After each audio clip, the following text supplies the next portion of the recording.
তেঁতুল মির্জাপুর গ্রাম পঞ্চায়েত সংলগ্ন তেঁতুল দাসপাড়া এলাকায় অনুষ্ঠিত হয়েছে অষ্টম প্রহরব্যাপী মহানাম যজ্ঞ অনুষ্ঠান। এই অনুষ্ঠানটি পরিচালনা করে তেঁতুল দাসপাড়া গ্রামবাসী বৃন্দরা। প্রতি বছরের ন্যায় এবছরও এই অনুষ্ঠান প্রচুর জাঁকজমকভাবে অনুষ্ঠিত হয়েছে।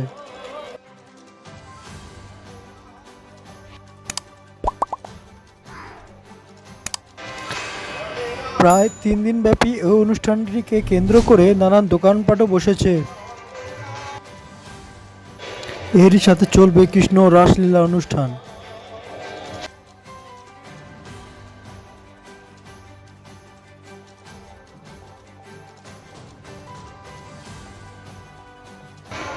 মহানাম যজ্ঞের পাশাপাশি গ্রামবাসীদের জন্য প্রীতিভোজেরও সুব্যবস্থা করা হয়েছে এই অনুষ্ঠানটিতে।